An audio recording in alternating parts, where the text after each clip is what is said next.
Joining us now is OjyOkpe with stories trending around the world. Hello, Jinx. Good morning, Dr. Abati. I watched you earlier. I'm like, I must match the legend, the general. How are you this morning?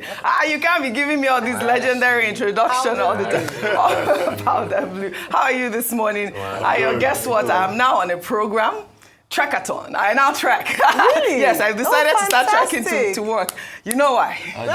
You can't afford to well, I can't. But minimum wage. How much is minimum wage? 70,000. But somebody said, don't concern yourself about the price of fuel. Concern yourself about the availability. That's incorrect. Absolutely incorrect. They work hand in hand. Your friend wrote to Sudiri said. Oh, okay. Well, guess what? I'm now on that program. So we'll be fitter in Nigeria. Fitter Nigeria. Rotus is your friend?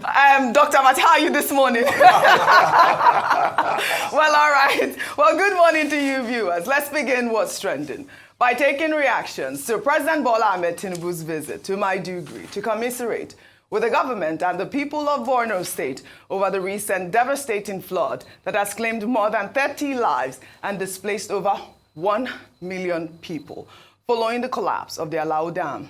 Tinubu was received by the state governor, Professor Babagana Zulum, and other political stakeholders in the state. The president visited the palace of the Shehu of Borno, His Royal Highness Abubakar Umar Garba, where he commiserated with the monarch and vowed to tackle challenges of climate change and other environmental issues facing the nation. The president also said that he rescheduled his official trip to the United States of America in order to sympathize with the people of Borno. I know I have to cut off. I was going directly to America, but to be with you, if only for 5 minutes, share the moment. I thank you very much for your leadership. This one disaster that we must pay attention to as a government, as Nigerian people. who pledge with you that we will help in the rehabilitation and of problems there. It is our problem, not just your problem, not the problem of community alone. We must share in each other's pain, joy, and sorrow. May Allah help us stop the tragedy. Absolutely. May Allah help us stop the tragedy. I think that his visit was well in order. You all discussed it earlier this morning. But you know, Nigerians were frustrated by his comment right there when he talked about the fact that he was, on his way to the US. He had to turn back, even if he had to spend 5 minutes. I mean, what does that imply? A lot of Nigerians say they're saying that it signifies that he's not sympathetic. Let me take this tweet from Obi Nerik, who wrote, "Did this disaster happen yesterday? This issue happened well over a week ago, and he still decided to stop at the United Kingdom before coming home to spend just 5 minutes with the people that put him in office. Are those foreign trips better than the lives of Nigerians?" Ayo, I know that we did have Adefemi Akinsoya here, and I saw that daily trust report. If you can pull that daily trust report up, I mean, that also really talked about the fact that over, 40 billion, because I can't even believe it's 40 billion, had been, given for this ecological fund. And a lot of questions have been raised because of that. I also had a breakdown of how much had been, put out there for these ecological funds. But let me read this. There it is, the distribution of the ecological funds right there. And going by states, we see that Kano had over 1 billion naira was distributed. This was all in the first quarter of 2024. Kaduna, 860 million. Katsina, 807 million. Lagos, 880 million. And Borno, that we're talking about, 806. And the list goes on. Let me actually take a reaction. If my Twitter user can pull that up. Let me take a reaction to the reason why Nigerians are frustrated as to this issue of the dam. This is from Bribe, who wrote, "The establishment of the Disaster Relief Fund for the good people of Borno is the right thing to do. However, there is need for deeper investigation into the causes of the flood in a bid to find lasting solutions to this needlessly funding arising from broken dams. Can we have an audit report of all dams in the country and provide remedial actions where necessary? Also, there is need for a more coordinated approach to disaster management in this country. I thought that tweet was a coordinated approach. But we know that there's been a lot of donations so far. I believe that last week, the president of the Dangote Group, Alhaji Aliko Dangote, announced a donation of 2 billion Naira to assist those affected by the devastating flood. Dangote said that while the Presidential Committee on Flood and Disaster committed 1 billion Naira, the Dangote Foundation would donate an additional 1 billion Naira. I believe Atiku also donated as well, over 100 million last week as well. All right, so there are natural disasters, as a lot of people, even the president during his visit to Borno State said, oh, this is a natural disaster. But there are natural disasters that are exacerbated by man-made challenges. And I think that's what happened, or this is what has happened in Borno State, where, yes, flooding is responsible for the rainfalls, and we see, rainfalls are responsible for the flooding. But the fact that the people did not manage, or those who are responsible did not manage it ahead of time, means that more people suffer as a result of this natural occurrence. And so one thing that we must then evaluate, or we must then examine, is the amount of money that the Ecological Fund gives to states every month. And what has been done with this fund, with the funds? 816 million Naira, aside from the 3 billion Naira that the presidency released to Borno State to try to help to manage floods and other states. So what has happened to this amount of money? Why do Nigerians suffer? Why do the people suffer as a result of mismanagement and incompetence? It is very sad because we have to pay the price for this. Rather than it being, reactionary, it should be more preventive.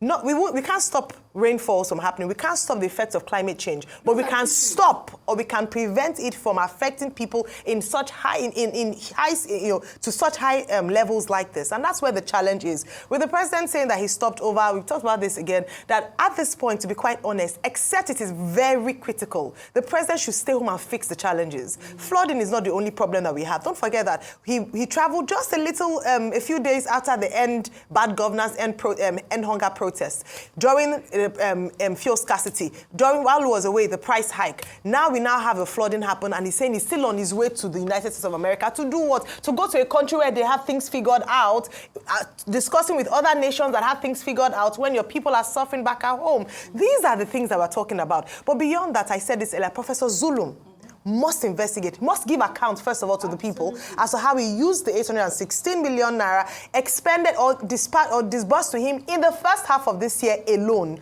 and the other amounts of money. If not, all these donations we are seeing will also be mismanaged. That is the main point. And the donations are a lot, Rufai. I mean, we also heard that the UN has donated or pledged about $6 million to the flooding, Rufai, before we move to this. So over the years in this country, Ecological Fund has been always chop money.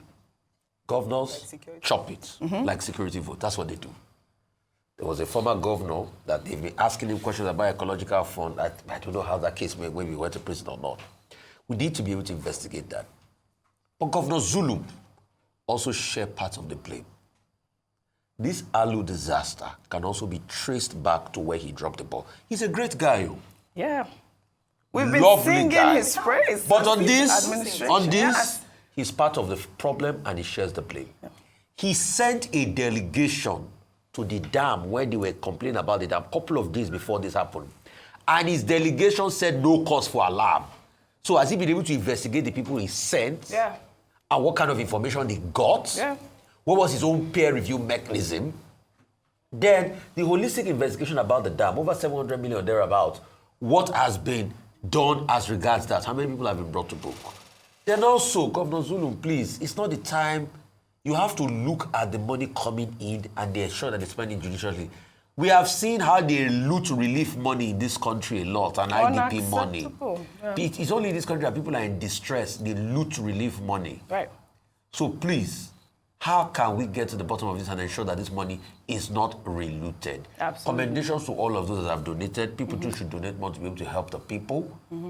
But we must bring about accountability. Accountability, investigations. Over 30 people have died, 1 million people displaced. When the investigation comes out, heads must roll. This is unacceptable. We'll take another story. Lawyers of Asue Ighodalo have filed a 20 billion naira defamatory lawsuit against Senator Adams Oshiomhole over comments he made on the Planwell Scheme. Oshiomhole, during a campaign rally on Saturday, claimed that Ighodalo was associated with an alleged pyramid scheme known as Planwell, in which numerous Nigerians were defrauded of their hard-earned funds. Ighodalo, through his counsel, sought an immediate, unqualified retraction and apology for what they say is false, defamatory, and malicious comments, which should be published in at least 2 national television networks and 3 national newspapers. Well, let's take a listen to what Oshiomhole said before we come back for a discussion. Your Excellency, people of my age and even younger have not forgotten how Asue Ighodalo and all his associates were involved in what they call Planwell. Planwell was set up as an institution where you deposit 10,000 in the money, but tomorrow it becomes 15,000. And after 6 months, other people were defrauded, and the institution disappeared.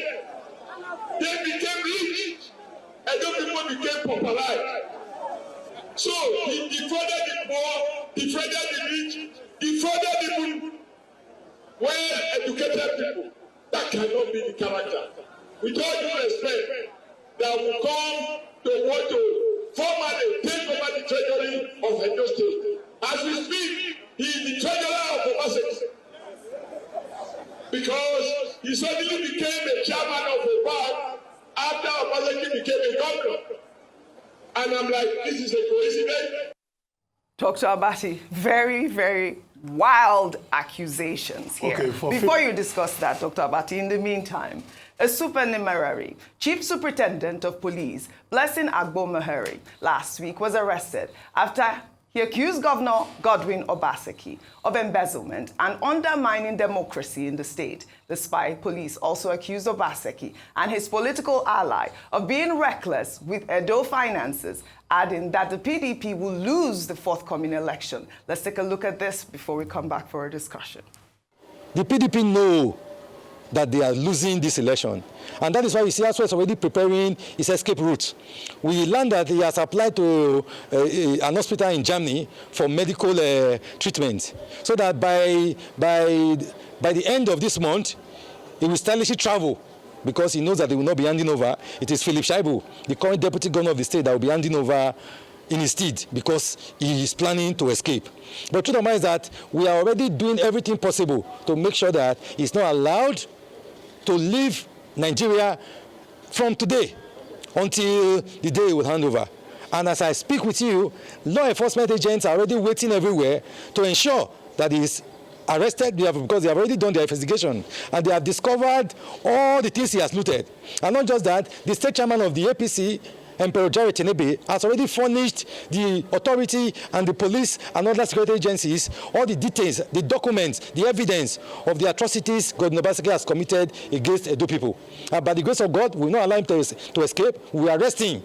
And every kobo that he has stolen from Edo traders, every kobo he has stolen from Edo farmers, every kobo he has stolen from the mechanics, the hairdressers, the Babi Salu operators, the POS operators in Nigeria and Edo State specifically, will make sure that he returns it. I mean, this video was wild.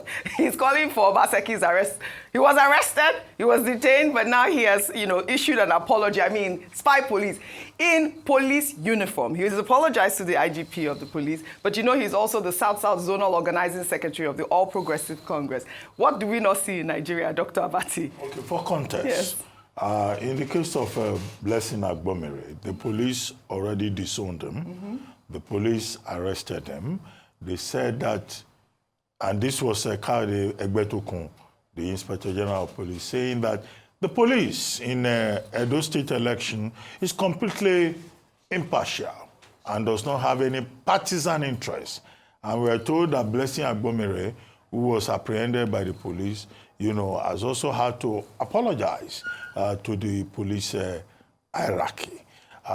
But all that puts, a special tone on the fact that the governor of Edo State, Godwin Obaseki, told the National Peace Accord Committee that visited Edo State that they will not sign because they provided this, the party provided this, as ample evidence to show that the police is partisan and that their own persons have been arrested, other persons who have been flying all kinds of kites have not been arrested. But our expectation is that, look, the people of Edo State will be given a chance to make an informed choice on Saturday, and no other stakeholder in that process, would sabotage the major interests of the people of Edo State. That said, let me go back to the first video. For future purposes, where a matter of defamation comes up under the law of defamation, I think it would be advisable not to republish the defamatory material because I publish it because somebody else said it. It's no defense under the law of defamation. However, what Asue Ighodalo has done is that he has now sued, Senator Oshiomhole for defaming him, talking about fraud, talking about he being involved in a Ponzi scheme and all of that. It is within the right of, Asue Ighodalo, who is a lawyer, who I'm sure understands the law of defamation very well, to say that Oshiomhole should retract. If he does not retract, he will go to court. However, if Senator Oshiomhole has ample proof that he was saying the truth, then the defense of truth will apply. In other words, what we're saying is that, look, politics does not give you the right to defame the other person, to lower the integrity of the other person in the estimation of others. My suspicion is that the election in Edo State on Saturday is going, whatever way it turns out, is going to still end up in the courts with a lot of litigation. I imagine all the parties involved are getting their lawyers ready. And again, Nigerians will come back here and say, why can't the people, the 2.8 million registered voters in Edo State, be allowed to make their choice without the courts having to determine at the end of the day? But we still have a few days. We'll see how that drama in Edo State turns out. Well, all right. Very well said, Dr. Abati. And thanks for highlighting that fact of law, our lawyer here on the table. But also, Asue has asked for apology, national newspapers and television. I mean, we'll follow up this story since we have published it here on Arise News. But also, there was, the campaign in Edo State that occurred over the weekend. Oshiomhole at that event, I believe there was also the birthday party of Igbenedion. Oshiomhole had apologized to Igbenedion for any past wrongdoings when he was governor. But like I said, over the weekend, the governor of Osun State, Ademola Adeleke, was in Edo State to campaign for the PDP gubernatorial candidate, Asue Ighodalo, and his running mate at the grand finale of the PDP Edo governorship campaign rally in Benin. The governor also took the opportunity to rejoice with foremost industrialist Chief Gabriel Igbenedion, founder of the prestigious Igbenedion University, on the occasion of his 90th birthday, dancing to his nephew's hit song, Feel. Let's take a look. Ladies and gentlemen, he is the uncle of the famous Davido. Please, a round of applause for His Excellency, Governor Ademola Jackson Adeleke, the governor of the good people of Osun State. Give him a round of applause. Hey,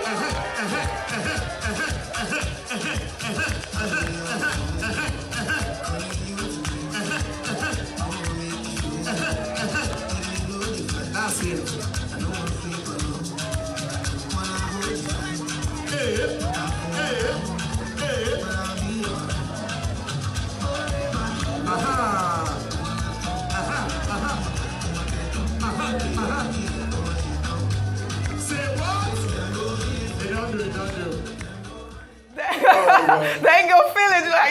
should have gotten Dr. But he got that well as well. Please give us the demo feeling.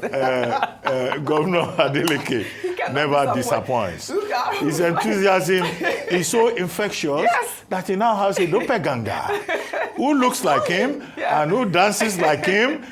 Before you know it, you have all of us dancing like Governor Adeleke, who brings to the assignment a lot of enthusiasm and who never disappoints and who delivers even on the job. Absolutely. But beyond that, let us seize this opportunity to congratulate the Esama of Benin, Chief.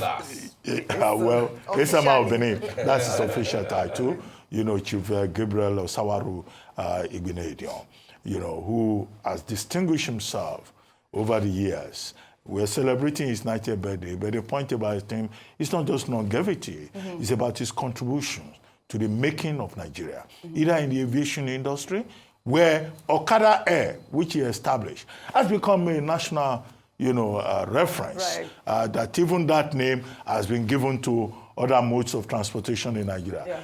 You have the Ighodalo University that has produced generations of students who are part of this established philanthropy. You mentioned beyond that, he has also given us, distinguished children, who have done very well. This is a father of a governor, a father of a managing director in the aviation industry. So it's a good example for the rest of us. All right, let's all congratulate Ighodalo. A happy 90th birthday. Well done, Governor Adeleke. Well, we'll take our final story. Videos of members of the Lord's Chosen Charismatic Revival Ministries sharing some unconventional testimonies has set social media abuzz. In one of the videos, a woman claimed that her husband was shot at with an AK-47 rifle by kidnappers, but survived after he declared that he was a member of the chosen ministry. Another man alleged that a lion rescued him from the hands of kidnappers. Let's take a look. Something entered my back, lifted me up. He carried me like a aeroplane from now to maybe Shariro Express there. When he reached there, he dropped me. When he dropped me, I tried to look. Something that carried me. When I look, it was lion. It was what? Lion. Lion. Hey. So when the lion dropped me, the place was very narrow, very tight. He now raised one of his hand up. He said, I should go like this. When I go, he said, bye-bye. I told my husband, declare you are a choosing. My husband was afraid when he heard that it was kidnapper. When my husband said he's a choosing kidnapper, who are you? Then remove gun, AK-47. Then shot my husband on the chest. And I say, I am a choosing. Then say I should keep quiet. I say, where is the God of my pastor power? And shot my husband again. The gun could not penetrate. Ayo, our chosen. Ayo, go ahead. This is a trap. No, I couldn't hold my breath. Okay. So who are you? Are you chosen? No. Okay, go ahead. I'm not of the church, but I'm chosen of the Lord. But let me just say something. And I know that there have been diverse opinions about this. But the truth is that when we hear things like this, there's a responsibility of the church to investigate and call out people who might be bringing the church to disrepute. If people come out with claims that they have testimonies that are not true, because we also see a lot of vulnerable people being led astray or being taken advantage of by some people who disguise as being men of the cloth. So the Christian Association of Nigeria should investigate these claims, and if they are found to be false, then there should be repercussions. That's what I'll say about this. We have a responsibility. Yes, it's a church. They say speak, touch not my anointed, but we have a responsibility to do things right. That's what I would say. Absolutely. Only 30 seconds. We have a responsibility for safeguarding. That's why many years ago, I think it was the NBC that banned miracles from television. Right. Well, all right. So we do have a responsibility to take caution. Absolutely. Well, you're chosen. I'd like to thank you all for your great analysis, as always, on What's Trending. Well, that's all I have for you guys on What's Trending today. I'll see you all tomorrow.